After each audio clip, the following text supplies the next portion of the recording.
दक्षिण यूक्रेन में भीषण जंग। यूक्रेन ने रूस के ड्रोन हमले को किया नाकाम। डिफेंस सिस्टम से रूसी ड्रोन को तबाह किया।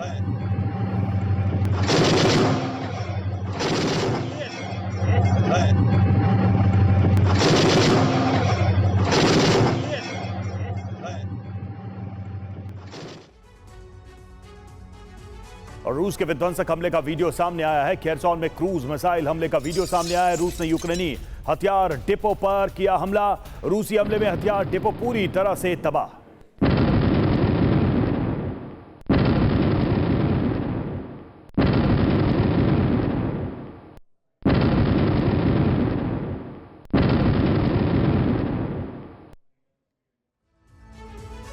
वहीं रूस की नाटो को तीसरे विश्व युद्ध की धमकी। पुतिन के करीबी मेदवेदेव ने दी नाटो को धमकी। लंबी दूरी के हथियार का मतलब विश्व युद्ध। यूक्रेन को अब्राम्स देने पर रूस नाराज। नाटो से सीधे जंग की आशंका, यह कहना है मेदवेदेव का।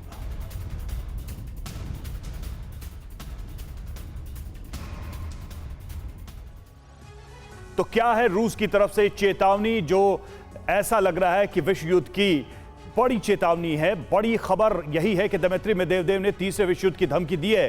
क्या कहा है दिमित्री मेदवेदेव ने तीसरे विश्व युद्ध की धमकी दी है। सीधे तौर पे कहा है कि नाटो से तीसरे विश्व युद्ध की शुरुआत हो सकती है अगर लॉन्ग रेंज की मिसाइलें दी जाती है। अमेरिका ने यूक्रेन को अब्राम्स और ATACMS दिए हैं। ये लॉन्ग रेंज की मिसाइलें घातक हथियार हैं। अब्राम्स और ATACMS से रूस का गुस्सा बढ़ा है, रूस की नाराजगी बढ़ी है। यूएस के हथियारों से रूस में हमला कर रहा है यूक्रेन लगातार रूस की सीमा के अंदर हमले की कोशिश में है। क्या रूस और नाटो के बीच जंग की आशंका बढ़ी है? यह सवाल उठ रहा है, क्योंकि जिस तरीके की प्रतिक्रिया मेदवेदेव दे रहे हैं वो साफ तौर पे यह बता रहा है कि नाटो से तलखी और बढ़ेगी और तनाव बढ़ेगा।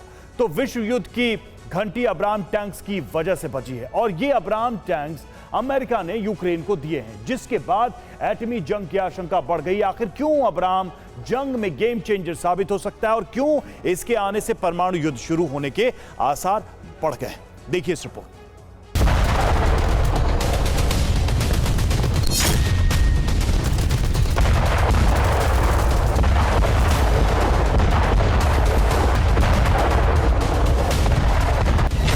आ गया अब्राम्स, मॉस्को तक घमासान।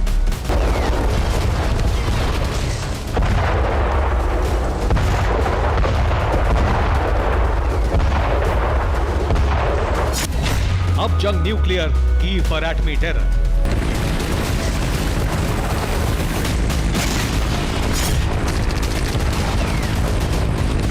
जिसका डर था वही होने जा रहा है। अब युद्ध में न्यूक्लियर हथियारों के इस्तेमाल की आशंका बढ़ गई है, क्योंकि यूक्रेन को अमेरिका के सुपर टैंक अब्राम्स की पहली खेप मिल गई है। इसका ऐलान खुद ज़ेलेंस्की ने किया है।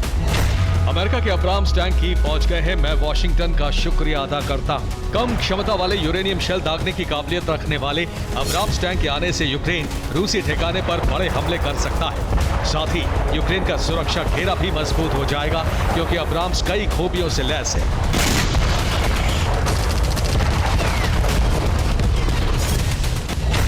120 millimetre smooth bore gun, .50 calibre और 7.62 मिलीमीटर की मशीन गन से लैस होता है, जिसकी रेंज 3 किलोमीटर होती है। इसमें 1500 HP गैस टरबाइन इंजन लगा होता है, जिसकी वजह से इसकी रफ्तार 68 किलोमीटर प्रति घंटे होती है। ये एक बार में 425 किलोमीटर की दूरी तय कर सकता है। यही वजह है कि आमने सामने की लड़ाई में दुश्मन पर भारी पड़ता है। साथ ही ये कम ऊंचाई पर उड़ते विमानों को तहस नहस करने का दम रखता है। लेकिन इसकी सबसे बड़ी खूबी है इसकी एटमी ताकत। दरअसल रूस को सर्दियों से पहले बैकफुट पर लाने के लिए यूक्रेन ने रेडियो एक्टिव प्लान बनाया है। Abrams tank depleted uranium shell से अटैक कर सकता है। डिप्लीटेड यूरेनियम शेल से अटैक से तेज धमाका होता है।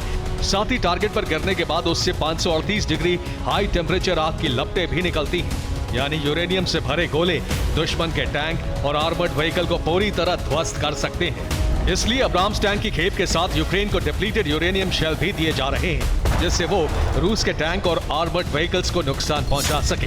अगर यूक्रेन ने अब्राम्स के डिप्लीटेड यूरेनियम शेल दागे तो रूस को एटमी हथियार इस्तेमाल करने का मौका मिल जाएगा। डिप्लीटेड शेल से हल्का रेडिएशन फैलता है, जिसे रूस एटमी अटैक मानकर यूक्रेन पर परमाणु हथियारों का इस्तेमाल कर सकता है।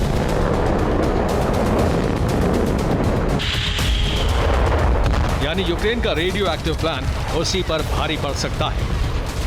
Bureau report, TV9, Bharatvarsh.